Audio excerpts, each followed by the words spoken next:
నమస్కారం. మన తెలుగు టీవీ ముఖాముఖి కార్యక్రమానికి స్వాగతం. ఈరోజు మన అతిథి కర్నూలు పార్లమెంట్ సభ్యులు బస్తిపాటి నాగరాజు ఉన్నారు. గుడ్రేవుల ఆర్డిఎస్ కాలువలు ఉన్నాయి. వాటిని పూర్తి చేస్తారా, లేకపోతే అవి ఎన్నికల హామీల వరకే పరిమితం చేస్తారా? మీకు నేను చెప్పేది ఏమంటే, మన ప్రభుత్వం వచ్చిన తర్వాత దశల వారీగా ఎమర్జెన్సీగా ఏం చేస్తే ఎమర్జెన్సీగా మనకు వాటర్ వస్తుందని చెప్పేసి అందులో భాగంగా అందరినీ వెడల్పు కార్యక్రమం అనేది 3,000 కోట్లని చిన్న అంశం కాదు. అంత పెద్ద ప్రాజెక్టే చేస్తున్నప్పుడు మనకి ఎంత అండి, రాజోలి ఇది ఆర్డిఎస్ రైట్ కెనాల్ ఎంత 19,000 కోట్లు వస్తే ఆర్డిఎస్ రైట్ కెనాల్ బ్రహ్మాండం వచ్చేస్తున్నాయి. 3,000 కోట్ల రూపాయలే సారు ఏమాత్రం ఆలోచించకుండా, ఒక గంట ఆలోచించకుండా ఈ రాయలసీమ ప్రాంతంలో ఈ ప్రాంతాలు వెనకబడ్డాయని చెప్పేసి 3,000 కోట్ల రూపాయలు ఇచ్చినటువంటి ప్రభుత్వం మన ప్రభుత్వం, తెలుగుదేశం ప్రభుత్వం. మరి మీరు కొంచెం సంయమనం పాటిస్తే వడివడిలో నేను చెప్తా ఉన్నాం ప్రతి ఒక్కటి. జగన్మోహన్ రెడ్డి గారు వేదవతి ప్రాజెక్ట్ని ఏం చేశారు, మన ప్రభుత్వం వచ్చిన తర్వాత దాన్ని ఏ విధంగా టేకప్ చేసిందని. అందులో భాగంగా ఈ గుండెల విషయం ఏంటంటే, గుండెలు అనేది మీరు ఒకసారి ఆలోచించాలి మీరు కూడా. ఎందుకంటే తెలంగాణతో ఆంధ్రతో ముడిపడినటువంటి అంశం కాబట్టి, అవతల కూడా మనకు కాంగ్రెస్ గవర్నమెంట్ అయినా రేవంత్ రెడ్డి గారితో చక్కటి సంబంధాలనే కాబట్టి గౌరవ ముఖ్యమంత్రి మాకైతే ఖచ్చితంగా హోప్ ఉంది. ఈ గవర్నమెంట్ ఈ పీరియడ్లోనే దానికి అడుగులు పడాలని చెప్పేసి మేము గట్టిగా విశ్వసిస్తున్నాం. ఎటువంటి కాంబినేషన్ రాదు, ఎటువంటి టైంలో మనకు అడుగులు పడాలి ఖచ్చితంగా. మన ప్రాంతం అంతా సస్యశ్యామలంగా ఉంటే ఏది ఏమైనా కూడా ఈ 4 సంవత్సరాలు దానికి సంబంధించినటువంటి పేపర్ వర్క్ అంతా అయిపోవాలని చెప్పేసి మేము అంతా ఆశిస్తూ ఉన్నాం. అందులో భాగంగా ఉమ్మడి జిల్లా, నంద్యాల జిల్లా అనుకోండి, కర్నూలు జిల్లా, అందరూ ఆల్మోస్ట్ వాళ్ళ నాయకత్వం అంతా గుండెలను బలపరుస్తూ ఉన్నారు. కాబట్టి దాన్ని సాధిస్తామని చెప్పేసి మీకు అందరికీ ఈ మీడియా ముఖ్యంగా మీకు తెలియజేస్తున్నాం. ఖచ్చితంగా మీరందరూ ప్రహృదయంతో మీరంతా ఆశీర్వదించాలని చెప్పేసి కోరుకుంటున్నాం. ముఖ్యంగా గతంలో మీరు మీరు చాలా ఆవేదనకు గురయ్యారు. ఈ ప్రాంతంలో, పశ్చిమ ప్రాంతంలో వలసలు ఎక్కువ అని. దాన్ని మీరు ఎంపీగా గెలుపొందిన తర్వాత వలసల నివారణకు ముఖ్యంగా ఎలాంటి ప్రణాళికల రూపొందించి చర్యలు చేపట్టారు? వలసల గురించి కర్నూలు అంటేనే కరువుకు వలసల నిలయం అని చెప్పేసి అందరికీ తెలిసిన విషయం. మన బాధ, వేదన, ఆవేదన అంతా వలసల గురించే. వలస రాగాలంటే ఏం కావాలి మనకు? ఇరిగేషన్ కావాలా, ఒక పారిశ్రామిక. ఈ రెండో మనకు అని చెప్పి నేను మొదటి నుంచి చెప్తా ఉన్నాను. దాంట్లో భాగంగా పారిశ్రామికంగా తయారవుతా ఉంది ఇప్పుడు. ఎందుకంటే 1 ఇయర్కి నేను ఏం చెప్పగలుగుతాను, ఏమొచ్చినాయని చెప్పగలను మీకు. వలసల్ని ఈ గంటకు నివారించలేకపోతావు గంటకు, కానీ శాశ్వతంగా నివారించడానికి బ్రహ్మాండంగా రూపకల్పన జరుగుతూ ఉంది, ఒక అంశం. రెండోది వచ్చేసి వలసలు వెళ్తూ ఉన్నారని చెప్పేసి ఎక్కడికి వెళ్తే అక్కడ మన నారా లోకేష్ సార్ గారు కూడా విద్యాశాఖ మంత్రులు స్పష్టంగా అసెంబ్లీ సాక్షి చెప్పడం జరిగింది. ఈ వలసలు చాలా ఎక్కువ ఉన్నాయి. ఈ కర్నూలు వెస్టర్న్ పార్ట్లో వీళ్ళ పిల్లల్ని తీసుకుని వాళ్ళు వలస వెళ్ళిపోతారు, విద్యకు దూరం అవుతారని చెప్పేసి ఎక్కడికి వెళ్తే అక్కడ వాళ్ళు వలస వెళ్ళినా కూడా ఆ ప్రాంతానికి పోతే ఆ ప్రాంతంలో స్కూళ్ళకి పోయే విధంగా ఆ విధంగా చేయాలని చెప్పేసి, అంటే వలసల గురించి ఆలోచించినట్టే కదా. ఎవరైనా ఇంతవరకు ఆలోచించారట్టు చెప్పండి, ఒక్కసారి మీరు ఆలోచించండి. ఇంతవరకు ఎవరైనా చేశారు అట్లా? అంటే ఈ పిల్లలు వలస వెళ్ళిపోతే కూడా తల్లిదండ్రులతో పాటు అక్కడ ఉన్న స్కూళ్ళలో వారు విద్యకు నోచుకోవాలని చెప్పేసి కూడా దానికి తగ్గట్టుగా కార్యాచరణ జరుగుతూ ఉంది. అంటే ఫస్ట్ ఎడ్యుకేషన్ విషయంలో. నెక్స్ట్ వచ్చేసి ఈ వలస రాపాలంటే ఏం చేయాలి మనకి? ఇరిగేషన్. మీకు ఇప్పుడే చెప్పాను, అందరినేవో జరుగుతూ ఉందని చెప్పాను. వేదవతికి ఏం జరిగిందో మీకు చెప్పాను, గుండెల గురించి చెప్పాను. కాబట్టి ఇరిగేషన్ సాధించుకోవాలి మనం. ఈ 4 సంవత్సరాల పీరియడ్లో మన తలరాతలు మనం మార్చుకోవాల్సినటువంటి సమయం అవసరం. కాబట్టి ఈ 5 years లోపల మనం ఈ వలస ఆపాలంటే మాకు కొంచెం టైం ఇవ్వాలి. ఇవన్నీ ఎందుకంటే ఒక రాత్రి అనుకుంటే రెండో రాత్రికి అయిపోయే అంశాలు కాదు. కాబట్టి మేము కూడా నిత్యం పోరాడుతూనే ఉన్నాం. ప్రతిరోజు ఏ వేదిక వచ్చినా కూడా గౌరవ ముఖ్యమంత్రి వర్యులు అయితేనేమి, నారా లోకేష్ సార్ గారికి అయితే మొన్న చెప్పాను, ఢిల్లీకి సార్ వచ్చారు, సార్తో పాటు కలిసి 1 to 1 కలిసి కూర్చొని సార్ చెప్తే సార్ ఒకటే మాట ఇచ్చారు, కర్నూలు వెస్ట్ పార్ట్ గురించి నాకు వదిలేయండి నేను. అంటే యువగలంలో భాగంగా సార్ తిరిగారు కాబట్టి సార్ ఒకటే మాట చెప్పారు, మీరు నాకు కర్నూలు వెస్ట్ పార్ట్ నాకు ఇవ్వండి. అంటే సార్కు ఒక బ్రహ్మాండమైన ఆలోచన. ఈ ప్రాంతాన్ని వలసల గురించి కూడా చాలా డిస్కషన్ జరిగింది అక్కడ, తాగునీటి గురించి అన్ని చర్చలు జరిగాయి. కాబట్టి నాకైతే పెద్ద హోప్ ఉంది. గౌరవ మనకు ముఖ్యమంత్రి అయితేనేమి, నారా లోకేష్ సార్ అయితేనేమి, పవన్ కళ్యాణ్ గారు ఉప ముఖ్యమంత్రి వాళ్ళు అయితేనేమి, వీరందరి సమక్షంలో కర్నూలు వెస్టర్న్ పార్ట్ న్యాయం జరుగుతుందని చెప్పేసి నాకు పెద్ద హోప్ ఉంది. గత ఎంపీల మాదిరిగానే నామినల్ ఎంపీగానే ఉంటారా, లేకపోతే మీ ప్రత్యేకత ఏమైనా చూపించుకుంటారా? మీ మార్క్, బస్తిపాటి నాగరాజు అనే మార్క్ కర్నూలు పార్లమెంట్లో. ఖచ్చితంగా నేను గత ఎంపీలు వాళ్ళ శక్తి వంచన మేరకు వాళ్ళు చేసిండొచ్చు. ఖచ్చితంగా మీరు నేను చెప్పడం కాదు, మీ మార్క్ చూపించుకుంటారని చెప్పేసి మీడియా నన్ను ప్రశ్నించడం కాదు. ఈ 5 ఏళ్ల పరిపాలన తర్వాత నేనేం చేశాను, ఏం చేయలేదు, నేనేం చెప్పాను ఎలక్షన్లకు బిఫోర్ అనేది మీరు నిర్ణయించాలి, ప్రజలు నిర్ణయించాలి. కాబట్టి నా మార్క్ అని నేను చెప్పాల్సిన అవసరం లేదు. నేను చేసే కార్యాచరణే నా మార్క్ అని చెప్పేసి నేను తెలియజేస్తున్నాను. అంటే ఈ కర్నూలు పార్లమెంట్ నియోజకవర్గంలో జిల్లా ఉన్నతాధికారుల నుండి కానీ లేకపోతే ఎమ్మెల్యేల నుండి కానీ మీకు ఎలాంటి సహకారం ఉంది? నాకు జిల్లా అధికార యంత్రాంగం నుంచి అయితేనేమి, ఎమ్మెల్యే అభ్యర్థులతో అయితేనేమి, ఎమ్మెల్యేలతో అయితేనేమి, ఇన్ఛార్జీలతో అయితేనేమి, అందరితో కలిసికట్టుగా సమన్వయంతో నేను వడివడిగా అడుగులు వేస్తూ ఉన్నాను. ఎందుకంటే ఏదైనా ఎంపీ నిధులు వచ్చినా కూడా వాళ్ళతో సమన్వయం చేసుకుని ఏం చేయాలని చెప్పేసి వాళ్ళతో నేను ఎప్పటికప్పుడు వాళ్ళతో టచ్లో ఉంటున్నా. అంతేగాక కేంద్రం నుంచి ఏదైనా ఉంటే కూడా సమాచారం ఎమ్మెల్యేలతో నేను పంచుకుంటా ఉన్నా. ఎమ్మెల్యేలు చెప్పేటువంటి అంశాలు కూడా నేను తీసుకుని నా వంతు ప్రయత్నంలో భాగంగా నేను చేస్తూ ఉన్నా. అంతేగాక మీరు కూడా ఒకసారి ఆలోచించాలి. మీడియా పార్టీకి ఓ ఎంపీగా అయిన తర్వాత నేను 7 అసెంబ్లీలో తిరుగుతా ఉన్నా. మీకు ఎమ్మెల్యేలతో సమన్వయం ఉందా అని ప్రత్యేకంగా మీరు అడగాల్సిన అవసరం లేదు. నేను ప్రతి అసెంబ్లీ సెగ్మెంట్లో ప్రతి కార్యక్రమంలో బ్రహ్మాండంగా వాళ్ళు పిలుస్తూ ఉన్నారు. ఎమ్మెల్యేలు నన్ను ఆహ్వానిస్తూ ఉన్నారు. ఎమ్మెల్యేలతో నాకు చక్కటి సత్సంబంధాలు ఉన్నాయి. అది ఎందుకంటే ఈ రూమర్లు ఇచ్చి మా మధ్యన లేనిపోని రూమర్లు క్రియేట్ చేయకండి అని చెప్పేసి కూడా నేను ఎందుకంటే మీడియా పాత్రికలు కూడా తెలియజేస్తాను. ఎందుకంటే చక్కగా సాగే వ్యవహారాన్ని ఏదో ఇదంట కదా అని ప్రశ్నించి మా మధ్యన లేని గ్యాప్లు మీరు కల్పించొద్దని చెప్పేసి నేను తెలియజేస్తాను. ఎందుకంటే మీరు ఒకటే ఎన్ని అసెంబ్లీలకు సార్ వెళ్తా ఉన్నారు, ఎంపీ గారు ప్రతి అసెంబ్లీలో అడుగు పెడుతున్నారని మీరు బ్రహ్మాండంగా మీడియా చూడండి. మీరు అంటే మేము వెళ్తున్నామంటే అర్థమైంది, మాకు బాండింగ్ అంత బ్రహ్మాండంగా ఉంది. కాబట్టి దాని గురించి ఏం సందేహం లేదని చెప్పేసి మీకు అందరికీ మీడియా పాత్రిక సవినయంగా తెలియజేస్తున్నాను. Okay sir. సార్ ఈ ఏడాది కాలంలో అంటే ఎంపీగా మీరు గెలుపొందిన ఏడాది కాలంలో ఎంపీ నిధులను ఎక్కడెక్కడ వెచ్చించారు, ఏ విధంగా వెచ్చించారు? ఇంకోటి ముఖ్యంగా ఈ ఏడాది కాలంలో మీరు సూటిగా చెప్పండి, ఏ అభివృద్ధి కార్యక్రమాలు చేపట్టారనేది మీరు చూపించగలరు, చెప్పగలరు? చాలా మంచి ప్రశ్న.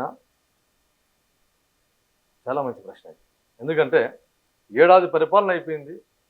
ఏడాది పరిపాలనలో మీకు ఇచ్చినటువంటి ఎంపీ ల్యాడ్స్ ఏం చేశారు, ప్రజలకు ఎక్కడ వెచ్చించారని చెప్పడం ఒక ప్రశ్న మీది.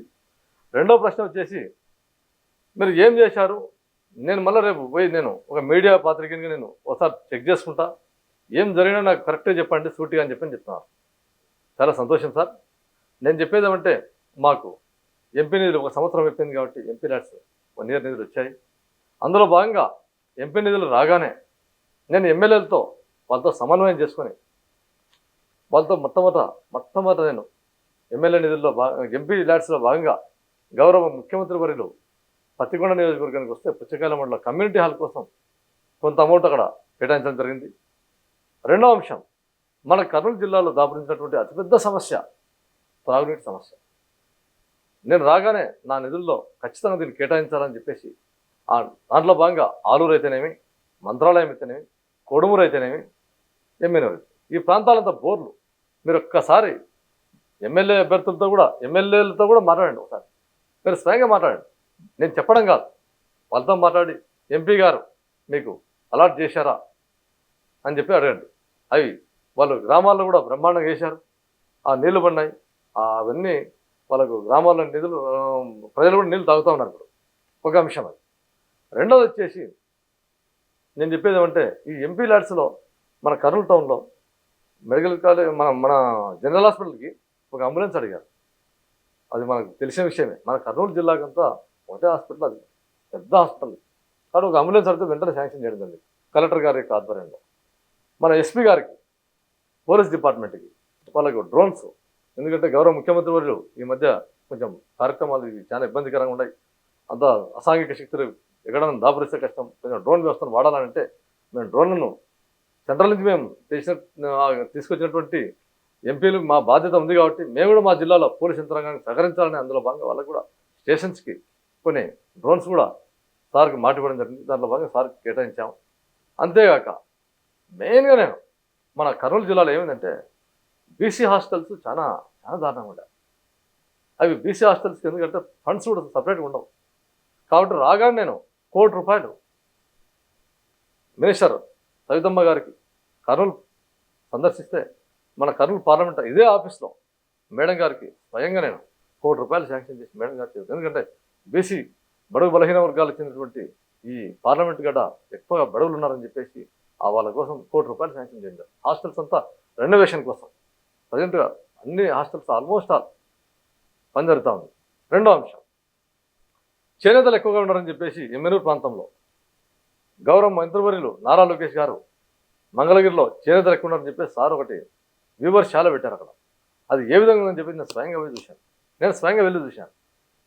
ఎందుకంటే మంగళగిరి తర్వాత మన కర్నూలు జిల్లాలో అత్యంత ఎక్కువగా ఉన్నటువంటి సామాజిక వర్గం కూడా చేనేతలు. కాబట్టి మంగళగిరిలో గౌరవ మంత్రివర్యులు నారా లోకేష్ గారు ఏ విధంగా చేశారో ఆ మోడల్ నేను స్వయంగా వెళ్ళి చూసి అదే శాలను మళ్ళీ కట్టాలని చెప్పేసి కమిషనర్ రేఖారంగ మేడం గారిని కలవడం, సవితమ్మ గారికి మినిస్టర్ గారికి చెప్పడం, ఆ తదనంతరం 1,20,00,000 రూపాయలు మీరు కేటాయించండి సార్, మేము 1 ఎకరా స్థలం కేటాయిస్తాం. ఆ విమర్శలు సేమ్ యాజ్ ఇట్ ఈస్గా నారా లోకేష్ గారు ఏ విధంగా అయితే ఆ మోడల్ కట్టారో అది ఎందుకంటే చాలా బ్రహ్మాండంగా ఉంది, చాలా ఉపయోగపడుతుంది మన ఈ ఎమ్మెల్యే ప్రాంతం కొడుమూరు ప్రాంతానికి అని చెప్పేసి చాలా విమర్శలు కట్టాలంటే 1,20,00,000 రూపాయలు కేటాయించడం జరిగింది. ఆల్రెడీ ఇవ్వడం కూడా జరిగింది. నాకు తెలిసి ఒక 20 days ఒక 1 month లోపల స్థలం కూడా అలాట్ అయిపోయింది. మనకు బ్రహ్మాండంగా ఆ శాల కట్టబోతున్నాం. కాబట్టి ఆ ప్రాంతానికి కదా అంటే నేను చెప్పాను నా నిధులతో అంతేగాక ఇదొక పార్ట్. నా నిధులతో నేను ఏం చేశాను, నాకు వచ్చింది 1 సంవత్సరం. ఆ సంవత్సరం నేను ఏం చేశాను, ఎంత డబ్బు ఎక్కడెక్కడ పెట్టాను మీకు చెప్పాను. బోర్లు అయితేనేమి, కమ్యూనిటీ హాల్ అయితేనేమి, వివర్షాలు అయితేనేమి, బీసీ హాస్టల్స్ అయితేనేమి, ఇవన్నీ చెప్పుకోవడం జరిగింది. 1 సంవత్సరం నాకు వచ్చిన ఫండ్స్లో ఇవి చేశాను. ఆ తర్వాత పార్లమెంటుగా సభ్యునిగా నువ్వు ఏం చేశావు ఈ కర్నూలు జిల్లాకు అంటే నాకు నేను చెప్పుకోవడానికి కూడా గర్వంగా ఏముందంటే ఓర్వకల్ ఒక హబ్ సాధించాము. దేశంలో 13 వస్తే దాంట్లో మా ఓర్వకల్ ఉంది కదా, నా కర్నూలు ఓర్వకల్ ఉంది కదా అనే ఒక పెద్ద అమితానందం నాకు. ఎందుకంటే ఇది మన కళల కంటే రాదు. గౌరవ ముఖ్యమంత్రి వర్యుల చొరవతో అందులో నేనున్నా కదా, నేను ఒక ఎంపీగా ఉన్న నా బాధ్యతగా నేనుండా ఆ రోజు పార్లమెంట్లో అనౌన్స్మెంట్ అప్పుడు అని చెప్పి ఒక ఆనందం. కాబట్టి మా పీరియడ్లో వచ్చిందని ఒక ఇది అంశం. రెండవది, ఈ CMLRF central mid life rehabilitation centre అనేది మేము స్వయంగా వెళ్ళి, ఎందుకంటే అది నత్తనడకం సాగుతూ మరుగునపడినటువంటి దాన్ని కొంచెం తీసుకొచ్చి కేంద్ర మంత్రివర్యులు అశ్విని వైష్ణవ్ గారు అయితేనేమి, సహాయ మంత్రి సోమన్న గారు అయితేనేమి పలు దఫాలుగా కలిసి వాళ్ళతో నేను హైదరాబాద్కి అయితేనేమి వాళ్ళకంతా ఫాలోఅప్ చేయించదాన్ని ఎట్టి పరిస్థితి ఖచ్చితంగా కావాల్సిందే అని చెప్పేసి, ఎందుకంటే 4,000 మందికి ప్రత్యక్షంగా పరోక్షంగా ఉపాధిస్తుందని చెప్పేసి చేశాము. మీకు ఈరోజు చెప్తున్నా, ఈ సంవత్సరం December 25 డేట్ లేదా March 25 ఈ 2 డేట్లలో ఏదో ఒక డేట్లో ఖచ్చితంగా ఆచరణలోకి వచ్చేస్తుంది. కాబట్టి అంతమంది ఎంప్లాయ్మెంట్కి ఉపాధి కలగబోతుంది. అంటే మీరు ఒకసారి ఆలోచించాలి, పారిశ్రామికంగా ఈ 2 అంశాలు. మీకు ఇంకా మా పీరియడ్లోనే మేము ఒక ఎంపీ హోదా నుండి పత్తికొండలో కట్టేటువంటి ఫ్యాక్టరీ సెంట్రల్ 60%, స్టేట్ 40%. ఆ నిధులతో ఆ పరిశ్రమ ఒకటి రాబోతా ఉంది. అంటే దాంట్లో కూడా సెంట్రల్ నిధులు ఉన్నాయి కాబట్టి మా పాత్ర ఉందని చెప్పేసి మేము తెలియజేస్తున్నాం. ఎమ్మెల్యే గారి సహకారంతో ఇక్కడ మంత్రి గారి సహకారంతో ఎంపీగా మేము అందరం కలిసికట్టుగా ఆ ప్రాంతంలో మనకు ఎన్నో ఏళ్ళ కళ టమాటా తీసుకున్నట్టు దాంట్లో కూడా మేమంతా భాగస్వామ్యమైనందుకు నాకు చాలా ఆనందంగా ఉంది. ఎందుకంటే ఎన్నో ఏళ్ళ కళ మీరందరూ చూశారు. టమాటా పండ్లు ఎన్నోసార్లు రోడ్ల మీద పారబోస్తూ ఉంటే ఎన్నోసార్లు పేపర్లు చూసి దుఃఖపడిన సంగతి నేను ఒక రైతు బిడ్డగా నాకు తెలుసా బాధ. కాబట్టి ఆ ప్రాంతంలో ఆ పరిశ్రమలో కూడా మా వంతు పాత్ర వహించాం. అంతేగాక ఈ కేంద్ర నిధులు ఉన్నాయి. మీకు కేంద్రం నుంచి ఇంకా ఏం చేశామంటే, నేను కర్నూలు నుంచి బళ్ళారు నేషనల్ హైవే వేయాలని చెప్పేసి నాకు మొట్టమొదటి కళ కూడా అది. ఎందుకంటే ఎంపీగా అయితే నేను ఖచ్చితంగా నేను సాధించాల్సిందే. ఎందుకంటే నేను ఎన్నోసార్లు దాంట్లో ప్రయాణం చేసినటువంటి వ్యక్తిని. కాబట్టి అని ముఖ్యమంత్రి వర్యుల్ని పెన్షన్ స్కీమ్లో భాగంగా పిలిస్తే కూడా దాంట్లో కూడా మనం సార్తో అనౌన్స్మెంట్ చేయించుకొని, అంతేగాక ఢిల్లీకి వెళ్ళిన తర్వాత దాన్ని వడివడిగా అడుగులు వేయించి లాస్ట్ స్టేజ్లో గడ్కరీ దగ్గర అది ఉంది. కాబట్టి నేషనల్ హైవే కన్వర్ట్ చేయించే బాధ్యత మాదని చెప్పేసి కూడా అంటే ఆ దిశగా 90% వరకు చేశాం. అదొక సాటిస్ఫాక్షన్ ఉంది. అంటే నేషనల్ హైవే అయితేనేమి, పారిశ్రామికంగా అయితేనేమి నా నిధుల్లో నుంచి ఇవన్నీ చేశాను. అంటే ఒక 7 ఏళ్ల పాలనలో నేను చేసినటువంటి కార్యాచరణ ఇది. కాబట్టి రాబోయే 4 ఏళ్ళు మీ అందరి ఆశీస్సులతో, ప్రజల దీవెనలతో, గౌరవ ముఖ్యమంత్రి గారి యొక్క సహకారంతో నేను ఇంకా చేస్తా అని చెప్పేసి మీ అందరికీ కర్నూలు జిల్లాకి మనం ఏవైతే అనుకున్నామో ప్రతి ఒక్కటి సహకారం చేసుకోవడంలో నా వంతు పాత్ర. నేను ఎందుకంటే ఒక గంట కూడా విశ్రమించే వ్యక్తిని కాదు. ప్రతి గంట నాకు ఏ అవకాశం ఉన్నా కూడా ముఖ్యమంత్రి ఎక్కడ వినమన్నా కూడా నా జిల్లా బాధలు చెప్పేవాడిని. గౌరవ విద్యాశాఖ మంత్రి నారా లోకేష్ గారు వస్తే ఆయన దగ్గర ఎప్పుడైనా నేను అపాయింట్మెంట్ అడిగి సార్ నా జిల్లా పరిస్థితి అని చెప్పుకొని నేను ఏ రోజుకి ఆ రోజు సమస్యలను తీసుకొని 1కి 10 సార్లు 1కి 100 సార్లు తిరిగి కానీ మనం అనుకున్న లక్ష్యాన్ని ఛేదిస్తామని చెప్పేసి ఈ కర్నూలు పార్లమెంట్ ప్రజలకల్లా నా 2 చేతులు జోడించి చెప్తా ఉన్నా, ఖచ్చితంగా ఈ 4 ఏళ్ల పరిపాలన అన్ని సాకారం అయితే కొంచెం మీరంతా మమ్మల్ని ముందుండి నడిపించాలి మీరంతా అని కోరుకుంటూ సెలవు తీసుకుంటాను. ఓకే సార్, సంతోషం. ఈ 4 ఏళ్లలో అంటే ఈ మొట్టమొదటిగా మీ అడుగు పత్తికొండ ఏరియాలో టమాటా జ్యూస్ ఫ్యాక్టరీ ఏర్పాటు చేయడంలో సఫలీకృతులయ్యారు. అందులో ఆ ప్రాంత రైతులు కూడా చిరకాల కోరిక అది. కాబట్టి ఇంకా మీరు చెప్పిన విధంగా అన్ని ప్రాజెక్టులు సాధించి కర్నూలు పార్లమెంట్ నియోజకవర్గంలో బస్తిపాటి నాగరాజు అనే మార్కును నిలబెట్టుకుంటారని ఆశిస్తూ సెలవు తీసుకుంటాను. ధన్యవాదాలు.